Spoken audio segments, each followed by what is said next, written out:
Any intro ideas?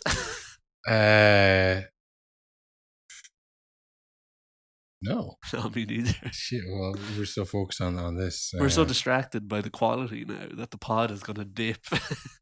We've become nerds. Yeah. If anything, this podcast was cool. Now we're just all about business, all business, which is not what it's about. No, it's anyone listening. All we're doing now is just watching the waveforms for an hour. Yeah. We're distracted by them. Kevin De Bruyne. Oh, look at wave. Fuck no, we gotta get something better than that. That's terrible. We did that last episode. We can't do it every episode. We have new mics. We get it, lads. We're really big on these mics. There was the loads of games going on. There's the Europa League, Europa Conference League. I didn't see those actually. No, I didn't watch them either.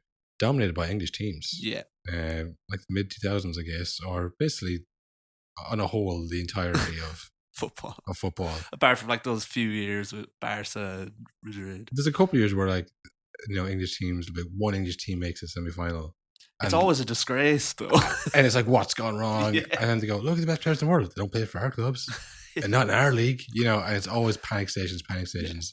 And it always results in massive amounts of money being pumped in. To now, like, whoa, okay, maybe bad guys should be taking over clubs. It's like, you wanted the money, you wanted the best players in the world, you got Dan Byrne. Yeah, maybe when Leicester and West Ham are also dominating in their European competitions, it's come too far. Yeah, because back then it was like Champions League was all people cared about. Yeah, I remember Celtic getting to the UEFA Cup final, and that was like nice for them, kind of good for them, but it wasn't like domination as well. Remember they got to the Europa League, wasn't it? Yeah, they got one of the first incarnations of the Europa League, I'm pretty sure. Yeah, who cares? And it was like, oh no, that's nice, that's okay, that's good for them. League. But once Arsenal, Liverpool, United started to be in those competitions, it became a lot more important. Yeah. So you look at now, you had Leicester and West Ham in both semi-finals of the Europa Conference League and the Europa League. You have City and Liverpool in the semi-final of the Champions League. I mean, it could be, in theory, an English team in every single final. Conference, Europa and Champions League. Yeah. And at the same time, Man United and Arsenal and Tottenham are desperately fighting to get to the next European group stage. The real competition is the battle for fourth. You don't even hear more about fourth than the title race. Yeah. 100%. Yeah, that's the funniest thing about it. It's like the Newcastle ownership, the Man City ownership. It's like, it's not about money. These are just businesses. These are soulless owners. I'm channeling Gary Neville here. And then cut to Sky Sports. Go, the battle for fourth. Who gets the Champions League money? That's all. Are sinking. Yeah. Partner on the brink. No, honestly, that is nonsense. Nonsense. All nonsense. But listen, I've been on that road before. They're imposters. I think to ask me, for my opinion, a little bit unfair. But in between that, there was drinks.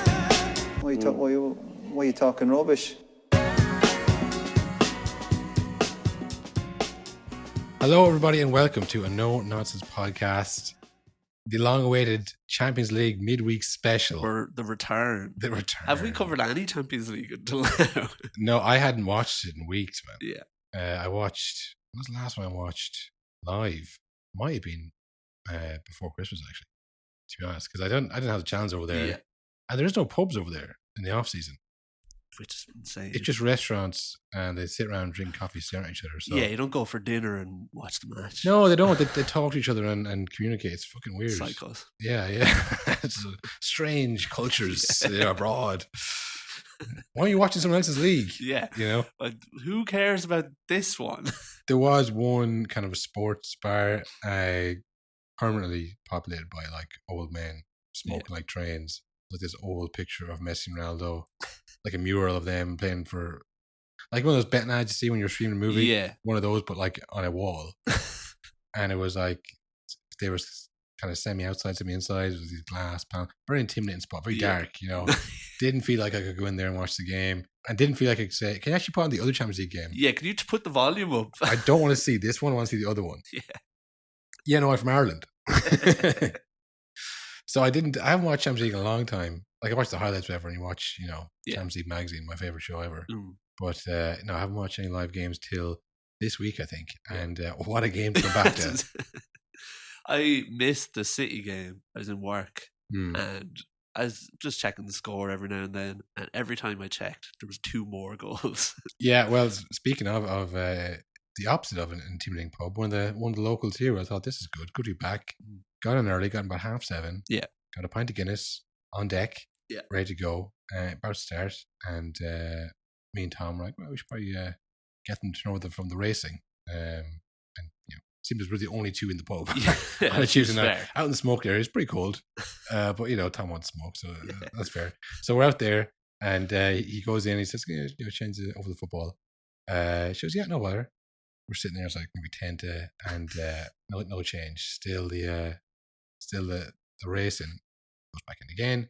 She turns on BT1, which was showing a Champions Cup game, rugby game. But that's not it.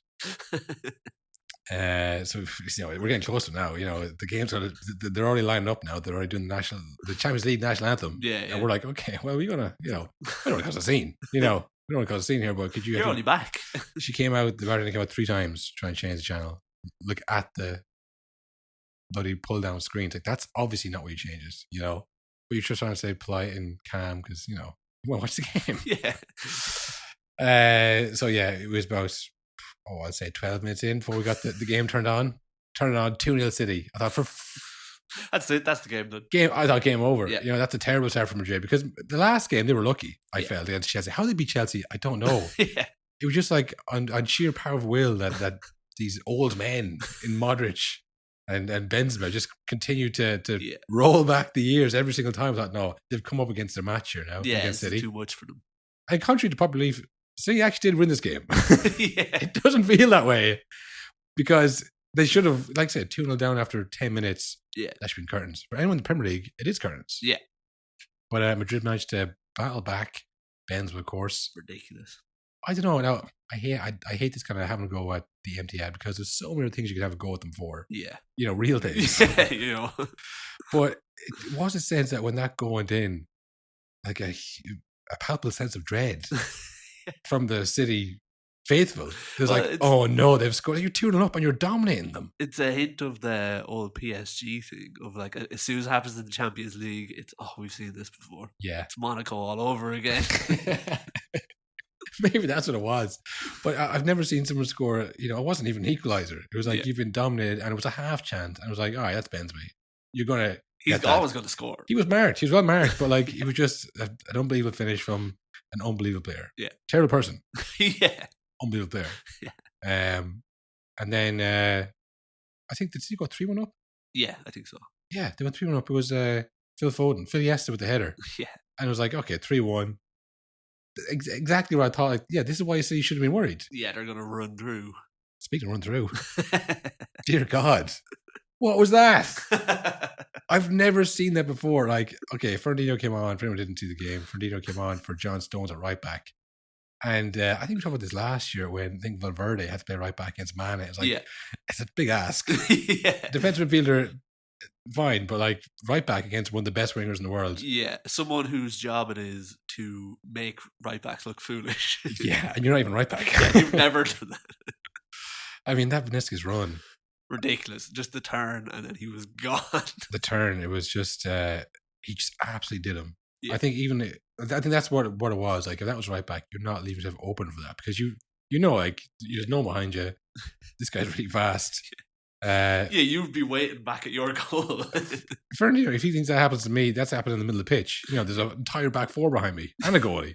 Yeah. This time it was just wide open space for Vinicius to bound down. Man. And then ridiculous finish. He's so young as well. He's like one of those players. I think he might be one of the first players who I've followed from transfer rumor all the way to like ripping City apart in the Champions League.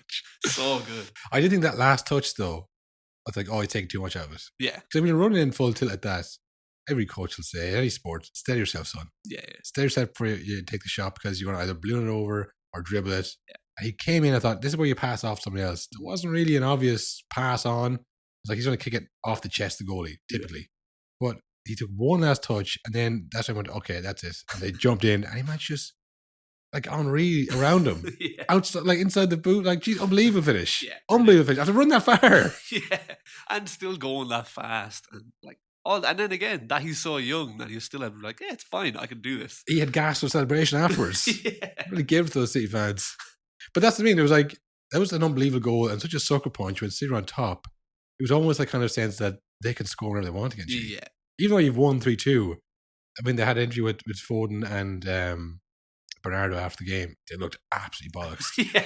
They went, oh, well, what do you think about that game, lads? And then Bernardo talked to him. The young lad, I'm absolutely fucked. They were panting down the mic at them. So yeah, like City, I think felt probably like they should have lost that game. Felt like they should have won that game more handily. Away goals don't count. Remember that. So it's not even that big a deal. But you do have to go to Madrid, and you are in the middle of like the smallest slip up in the league. You've lost it. It's gone. Whereas Madrid have a bit of a cushion. They can like kind of not relax, but their league games, they're not as high pressure. Like they can afford a slip up or two. City have to be on it like non-stop. Yeah, they can't lose a game. Yeah. Where like that's the thing. They can't even draw a game. Those years when Bayern had the league wrapped up by, I think one year it was March, I think that wrapped up, which was incredible. But these are all lads who were in their mid-20s, late 20s, at the peak of their powers. Yeah. So it was like when it came to Champions League, they were rusty because they hadn't been challenged. Yeah. Whereas these Real Madrid lads are older, so they welcome the break. Yeah. They don't need to be challenged. They can only get themselves up for. They're in the cryo chambers. They don't need a challenge to get. They need to get up for 3 or 4 more games, and that's it. Yeah. They can't have challenge after challenge in the league and then continue on and win Champions League. No chance. Yeah. This is ideal for Real Madrid and in terms of the league. City are the opposite in that it's too much. Like it's one thing if you're like, there's someone 4 points behind us in the league. Yeah. When they're 1 point behind and winning every game non-stop, it's like, when can you stop? Yeah. You can't switch off for a second. Like, and the City squad, I mean, Grealish hasn't been as useful as people might have thought £100 million signing would have been. Like, I remember Mahrez when he came in first, it was a similar thing. It was like, he's not really, he's used to being in the middle of the pitch on the ball with Leicester. Not in the middle of the pitch per se, but you know what I mean? Like on the ball, everything goes through him. Grealish is the same thing. It might take another year for him to figure out what it means to be a Pep rotation player. And players like Sterling have very publicly wanted to leave and stuff like that. So I don't know. I think some of them have their eye on the door. Yeah. Some haven't settled in quite well. Like in person, would say Liverpool's a squad where everybody was like just happy, like die for each other. Origi scored that goal against everybody. It wasn't like pointing at the shirt or like put his ear to the crowd. He was like, "Yes, we scored as a team," and I was part of it. I can't remember who it was. Whatever pundit was on that game was like, if I was Origi and I score every single time I'm brought on for important goals, I wouldn't be going over and hugging Klopp after the game. Really? Yeah. He was like, surely you're furious at this. It's like, no, that's the whole thing. Everyone buys into it. Oh, well, that's you. Because you never won anything. Yeah, that I like, we always say, oh, City are mercenaries, they're just people who come on money. I mean, it's looking not like that. It just looks like, that's probably a bit harsh that they're all mercenaries. Yeah. I just think it's not gelling as well. Yeah. And maybe that's when they conceded the first goal. As good as they were, and I was on top of it, and man for man, really, like they are better, younger. Like, okay, Benzema would get in that team. Modric, yeah, I think he probably was well. As a rotation player, though, that's the thing. Like, it's like they're all rotation players. Yeah. That's the difference. No one's safe in the City squad. Whereas I think there's some of those City players who think, like, I know some about this, but I'm telling you, Fernandinho is still pissed of Champions League last year. Yeah, for sure. There's a lot of bad blood in that team between Sterling and Fernandinho. I mean, Stones, Laporte wanted to leave as well, didn't he? I mean, I don't know. I don't think it's as running as smoothly, and this is a big challenge for City to get over Real Madrid. The last people I want to see in the final is Liverpool, because that will just be like, you've done it. You've lost them so much. You finally get over the big hurdle of Madrid, and it's like now you have one game to beat the team you cannot beat. Not 2 legs, one.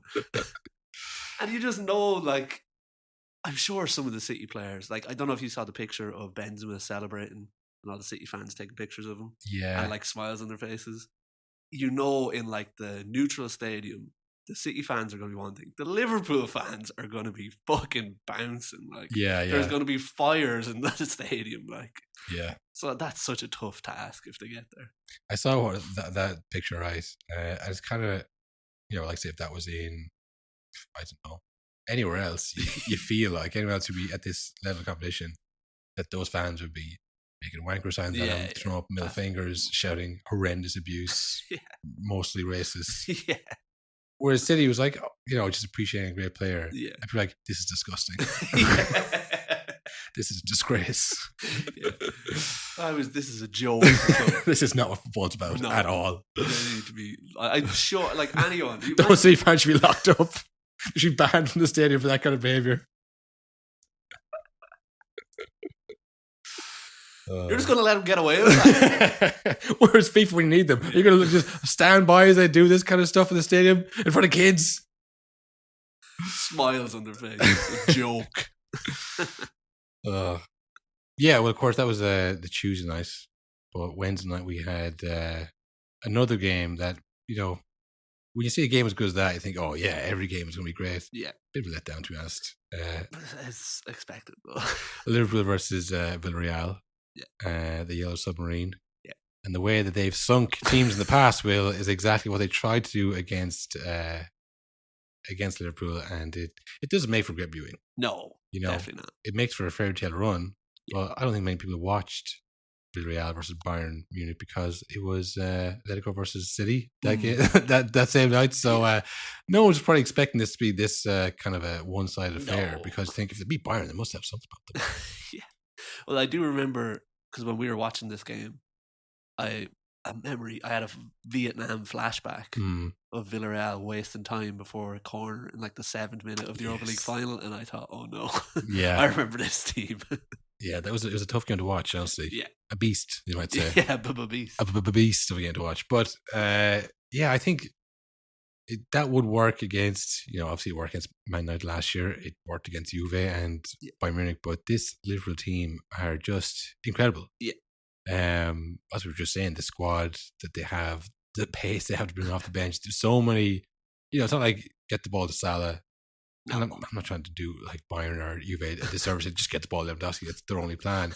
But I just think that like there's so many ways they could score. You have the two fullbacks, putting balls in from all over the pitch. Yeah. You have Diaz to come on. You got Jota. Like so many different players. It was only a matter of time before they broke them down. It was very similar to the Everton game of the weekend. Yeah.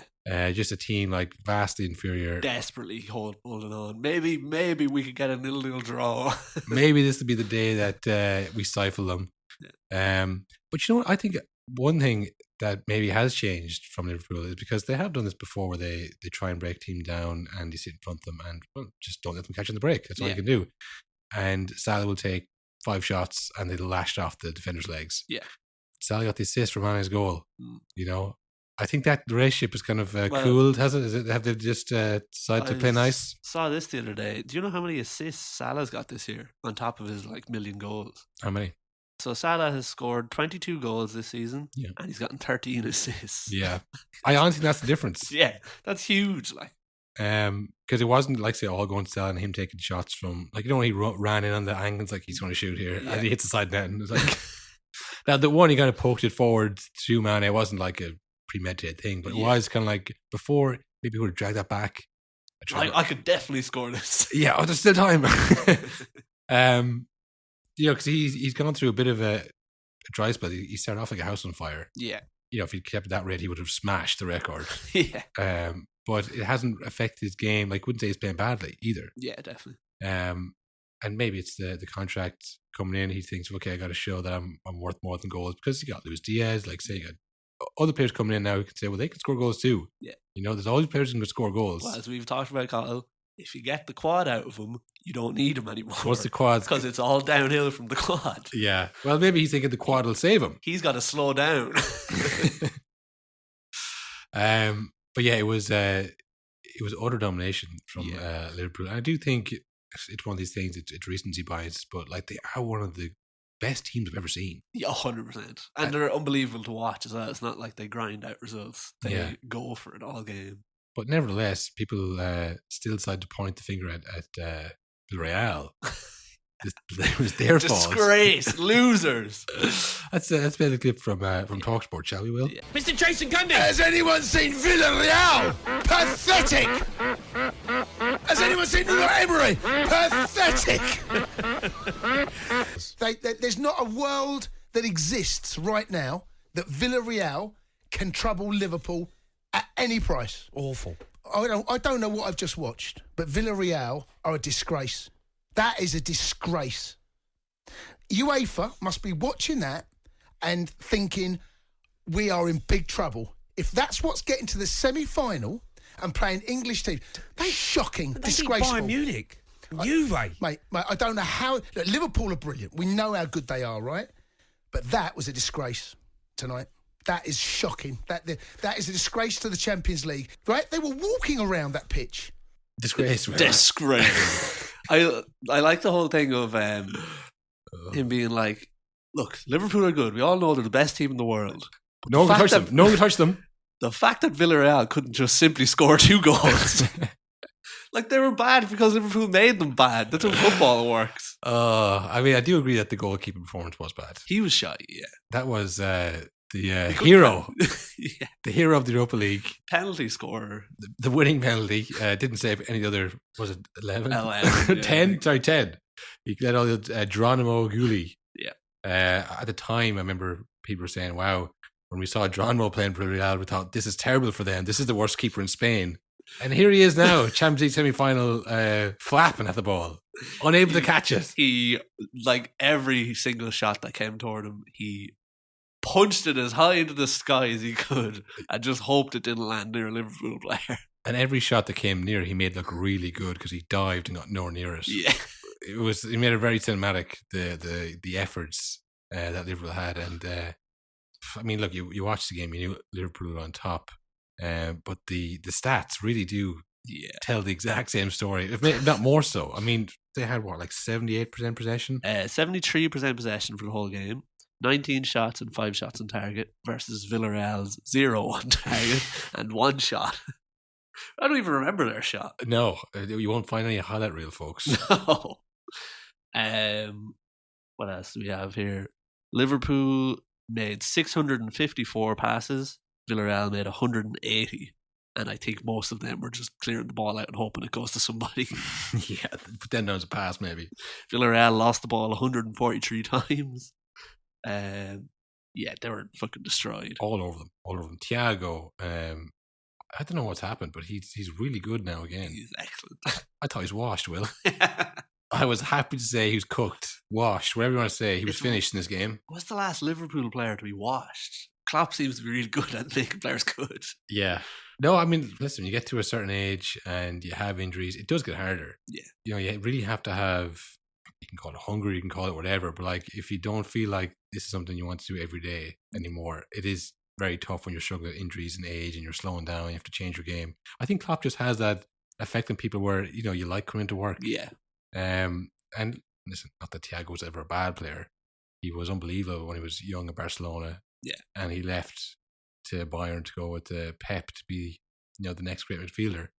I remember he went there first. He was breaking all these kind of records and stuff, but it didn't kind of pan out. It didn't keep him. And by the end, when he was going to Liverpool, it was like no one else kind of wanted him. Yeah. Which I thought was weird because I don't watch that. He's still Thiago. Yeah. Now, he did have injury problems at Bayern as well, which is probably half it. But, you know, it just, for a player so talented and has been very successful, to have like a second win, a renaissance in his career seems kind of strange. He could win the quad, for God's sake.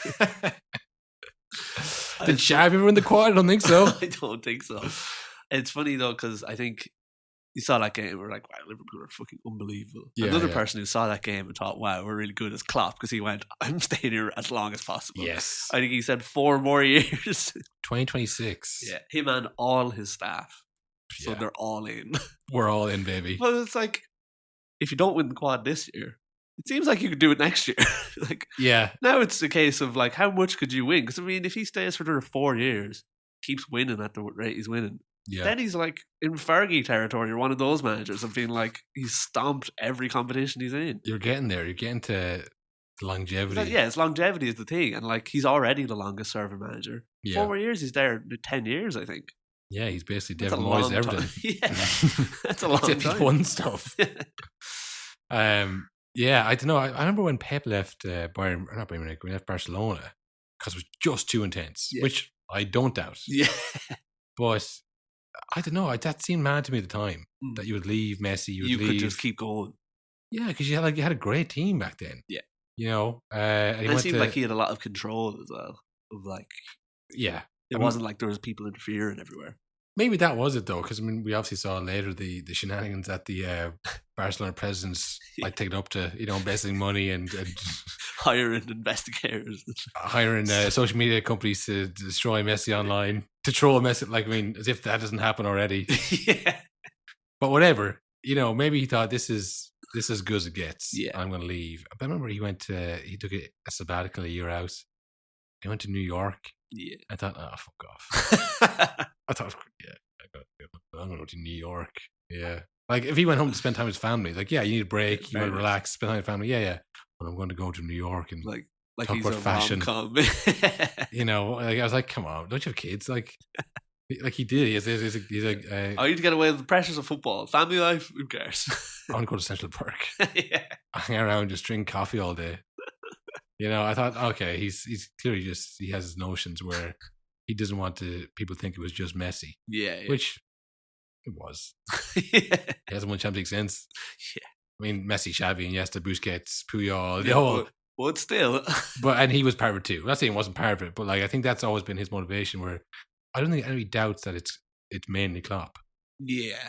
Like Salah is an unbelievable player. Like say, best player in the world right now, I'd say, or maybe was a couple months ago. Like Alonso was the best left back in the world. Things change very quickly in football, as we all know. Benz was now the guy, Yeah. but Messi was just like so consistent. It was like there's no question. It's Yeah. Messi and maybe Ronaldo, and then it was like Ronaldo, maybe Messi. Yeah. So it was never kind of it's Pep's systems. It's like, but also the best player maybe ever. Yeah. Like knowing that Liverpool team is the best player ever, maybe ever. No, and as well, any transfer they make instantly becomes very good. So it's clear that it's like, okay, it's not just that they got lucky with some players. Yeah, yeah. Actively doing this. Everything's a hit. He never misses. Exactly. Yeah. Whereas like before, they had players like Xabi Alonso who would go on to win the Champions League with, I think, Real Madrid and Bayern. Yeah, I think so. Not Bayern, maybe. Definitely Madrid. Definitely Madrid. You had Gerrard, you had Luis Suarez, you had Torres. A host of like top 10 players in their time, and they didn't win the Champions League. They didn't win the league. Yeah. So when Klopp comes and wins with similar standard players, it's all Klopp. Yeah. So there's no issue that like, oh, well, Klopp's lucky he has Mane there. No one's saying that. It's like, Mane's lucky he's playing with Klopp. Yeah. And as well, it's the whole thing of, obviously a lot of it is the board and how they invested, but they were so bad when he came in. And he had like a year or two where like, oh, they're still bad. And then to slowly turn it over time, it's like, well, obviously he's doing an excellent job. Yeah, there's no question. So maybe that's why he's staying, because it's like, it's all him. Everyone knows it's all him. No one's questioning that. And everyone there loves him. Everyone seems to, he doesn't seem like a tyrant. No, and even now, because I know I used to not like him. Over time, I think everyone likes him. Like all of the teams of like, damn, I wish Klopp still there. He's so cool. I wish Klopp was my dad. I mean, my manager. I remember seeing after the League Cup win, where he was like dancing holding the cup, and I remember being like, oh my God, I'm so jealous. He's so likable. Yeah, I know. Not about big Klopp loving, but I mean, why not? This is he signed the contract, so whatever. I mean, you think back to I think the Paddy Power Twitter still brings it up. When they drew 3-3 against West Brom, and they went and cheered to the fans and thanked the fans for being there. It was like, whoa, wow, great trophy. Would you win the Premier League yet? Which at the time it seemed like this is mad that he's doing that. But when you look back at now, it's like, yeah, well, look what he was doing. He was winning the hearts and minds. Like with the 3-3 win again, 3-3 draw. I said win. I just said win. Because that's what he did. He made everything like, we're on the right track here. Yeah. We're all in this together. Stick with us. Like if you still make fun of that, like you don't know, you really don't understand what's happening. And even as well, doing stuff like that, it weeds out the players who aren't really into it. Like if a player's like, oh, this is embarrassing, it's like, get out. Yeah. We're going to get someone in who wants to do this shit for the fans. And he has. He's transformed the squad since when he first came in. It's I mean, Henderson's still there, I think. Yeah. I can't think much more. Nah, there's not too many. I don't think there is any. What was it, 2016 he came in? Yeah, he's there 6 years, I think so. I think Henderson was there. Trent might have been. He wasn't playing. Yeah, and apparently like on the bench every now and then. Maybe. I think he was still in the youth product. Robertson was bought from Hull. Like all the kind of the core members now. Like Henderson's the only one left. You know, the likes of the other players who are still around, like Lallana, all that. Like Origi, maybe. Origi, I think actually he might be bought after the 2014 World Cup. Because they're always trying to sell him as well. So it's weird if Klopp has brought him in. He's always on chopping block, but he doesn't care. He loves it. Yeah, so look, Liverpool, I think it would be amazing if they were to go to Villareal and blow this. Yeah. It would be genuinely shocking. Yeah, I would be shocked. Yeah. That's why I said it. I agree. I would be actually shocked. Yeah. So yeah, it looks like it's going to be Liverpool in the final. Yeah, I would assume. Do you think Pep sees Klopp staying on and he goes, well, Klopp's staying, I'm not going anywhere. There's no way I'm letting him run away with this. I don't know about Pep, but when's he contracted to? I think it's next year. But I think he's said loads. Like, I love it here. They do literally anything I want them to. Yeah, he'll never have that. Is it kind of like the Mourinho situation, except the opposite? Yeah. In that he's been so successful everywhere. Where else does he go now? Yeah. He's not going to go to Real Madrid, never. No. It's the whole thing of maybe the Spain job, but I mean... Yeah, he's too young for that, though. And as well, going from like, when you have a problem, you can just go to your owners and be like, we need to buy someone, to like, these are your players, it's never going to change. Yeah. That's a big difference. Like, maybe he's just not interested in that. Yeah, God knows. I think it's hard to know. It's like if he wins the Champions League this year, it's like, oh, finally, he did it. I've conquered everything. Yeah. Time to go home. Time to go to New York. Yeah. Get a new scarf. Return to New York as a king. Or is it like if he doesn't win, it's like, oh, fuck it, man. It can't be done. Yeah. And then he leaves. I have no idea what's going on in his head or in his contract, but maybe the Klopp thing is an incentive to stay on, maybe not, but I suppose we'll see. Yeah. I mean, do you want to make an absolute will? No? Do you want to toss some ground back? What do you think? For the final, say. I would say absolute Liverpool win the final. Ooh. No doubt. You're putting it on? Yeah, definitely. Well, I got to say no, so I can double my points. When City win the double. That'd be a huge win for you. That's the competition right there. Yeah, I'm saying, what was the thing? Yours was City win the double. No, what we had a word when you called absolute. You called, it wasn't bullshit, it was something like, oh, play the clip, and then that's what I'm saying right now. Yeah, the ifs and buts and babies guy. Yeah, that's all right. Then we go straight into the Chelsea. Yeah, because that was a fucking tired game. And if that game was bad, folks. Yeah. Yeah, if Villareal are such a disgrace, what the fuck are City and United and Chelsea? Yeah, in Chelsea, 21 jokers who couldn't beat Arsenal. Yeah. That's what I saw, folks. They looked like a team that could beat Arsenal, honestly. Yeah. United versus Arsenal, talking about in the Premier League. It was on last night. Amidst the Europa Conference League, Europa League action, there's only one place to watch, and it wasn't United Chelsea, but we did anyways. Terrible game. 0-0 at half time, and I mean, it's gone insane in Sky Sports, man. It's got to the point where it's unwatchable. Yeah. Gary Neville is too close to the case. Yeah. I think Martin Tyler was like, he made some kind of benign statement about, like, the pressing here seems to be doing a good job on Man United or something like that. He goes, well, I think they shouldn't be playing this in front of children because it gives kids the wrong message. They're walking around out here. This is not how the game should be played. Kids shouldn't be watching this. This is an absolute disgrace. Like, it was 0-0. Yeah, and it's like they're playing Chelsea. And like, yeah, I mean, I don't know. Maybe the whole thing has gone a bit flat in United. But it's so over the top. Just call the game, you know? It's like, get someone not associated with United to do it. And not, also, when I say not associated, get someone in also who doesn't hate Man United. Like, why is Souness on every United game? Stuff like that. Like, get someone in who just doesn't care. They just like football. Well, it had Gary Neville in commentary, and he was like, talking about how the end is nigh with Man United. He cut down to Roy Keane in studio, and Jamie Redknapp, they were talking about Marcus Rashford before the game, and he was saying he probably needs coaching. Yeah. Like, he hasn't had a consistent coach, like Ollie, whatever, feel good vibes, all that stuff, but it wasn't actually any coaching. Ragnick seems to be just criticizing rather than coaching. Yeah. And he was saying, like, imagine if he'd been under Klopp or Pep in his last while.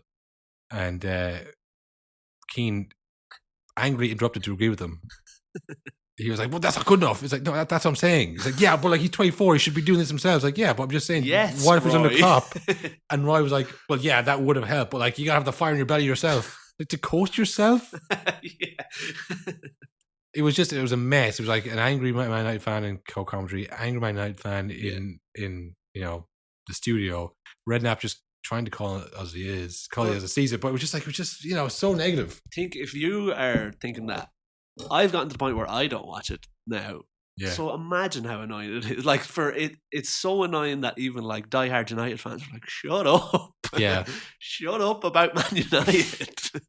Well, the biggest thing is that like it's, not even trying to have a go. It's just like this is a team that hasn't won the league since 2013. So like you're talking as if this is a defending champions who just like completely lost their.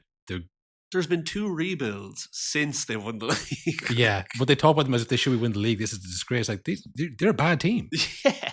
Last year was an anomaly, I guess. I mean, look back now, everyone else was bad. Liverpool's whole team was injured all season. Yes. Yeah, you think back to Liverpool's team last year. How they've turned no this around. Van Dijk or Henderson for the season, and they got 4th. Remember Henderson being centre back? Yeah. That was a lark. Yeah. No, I mean, this is the thing. The United, maybe a bit of a flatter to deceive this year, people feel like. But I mean, at the same stage, last year seemed like a bit of a weird one. But they finished second. I think there was a stat after the game, after they lost, was like they can't pass out Chelsea mathematically. Yeah. And the best they can do if they win the last 3 games is equal their worst ever points tally. So I'm not saying it isn't bad, folks. I'm not saying we're not in a bad situation here at Man United, but it is just kind of like, if there's anybody else, you wouldn't be talking about them anymore. Yeah, exactly. Yeah, the season's done. You'd be like, it's a bad season. And then we've said before, like they've had a freak season with so much weird things happen to them that like obviously the Greenwood stuff, a never-ending list of injuries. It's your whole team's contract is coming up pretty much, and you don't want any of them to stay on. Yeah, interim manager. Of course, they're going to be shit. And just like I think I'm harping on about now, like to kind of like look them walk around their head down. I mean, I guarantee you look at a Wolves game, you see the same thing.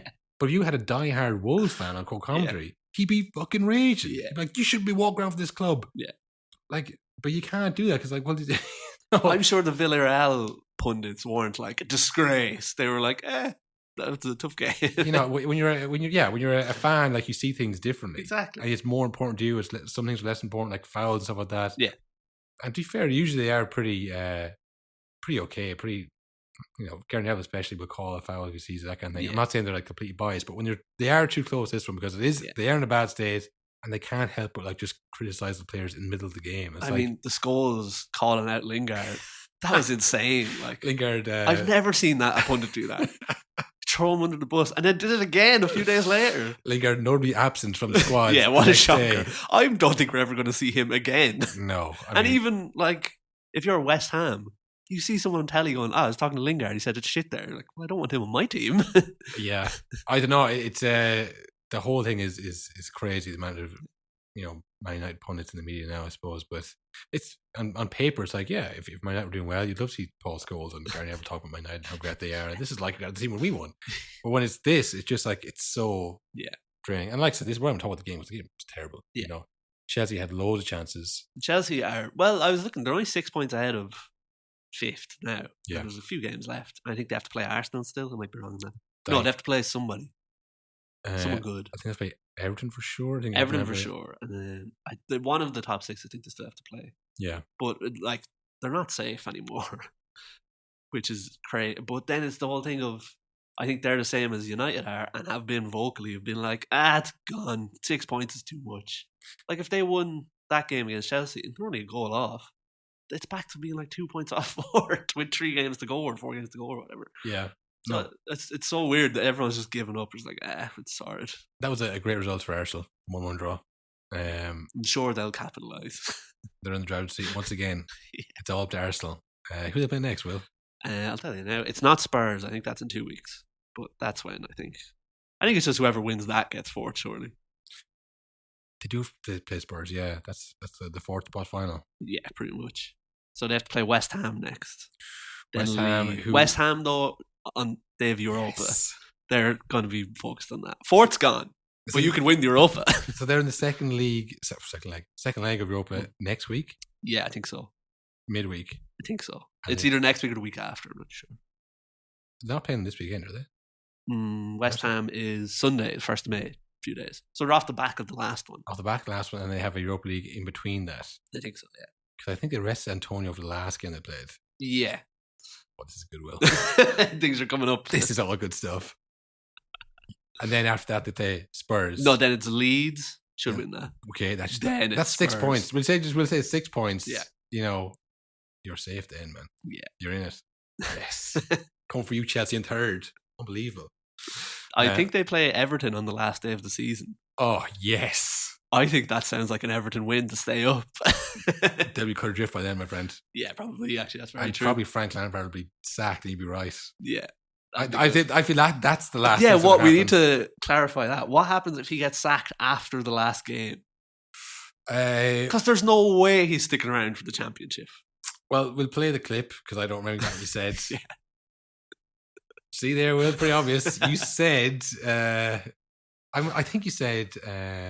I might have said that in a month, actually, didn't I? No, I think you said by the end of the season. Okay. He'd be sacked. And then I was like, "Oh, that could happen." You're like, "Yeah, it could happen. It could happen in the month." Right? Yeah. But the actual locked in absolute was that there's a season. So I'm thinking last day of the season, before last day of the season, if they're relegated. I think as soon as they're mathematically relegated, that's like them. Yeah, I could see that because then it's like, why bother? Yeah, because why hold on to the end of the season? Why sack him in the end? Why sack him next week? You know? And there's no way the squad are going to stick by him. No, they don't want. It's like he's not going to get you back up. Yeah, no way. No chance. No, he's going to sink you further. You need to cut him adrift right now.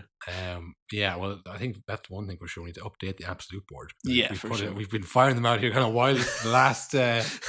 This feels like everyone's keeping track at home. They have their own giant boards and solid gold markers that they're keeping track with. This feels like every college course. Like the last week, like firing out these assignments, like quickly. Here's an absolute, and it's just like garbage.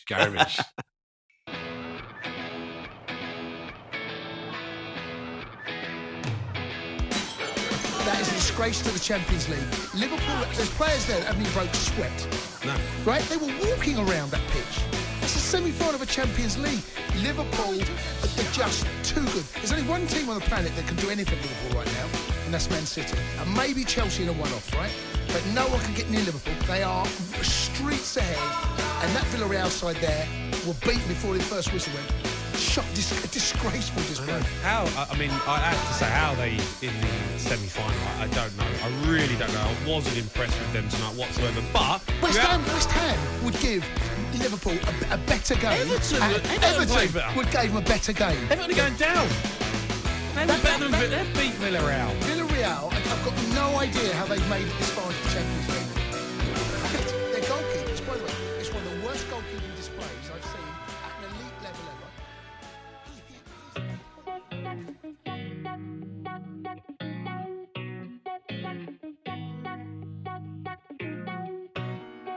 No, honestly, that is nonsense. Nonsense. All nonsense. But listen, I've been on that road before. They're imposters. I think to ask me, for my opinion, a little bit unfair. But in between that, there was drinks. Why are you talking rubbish?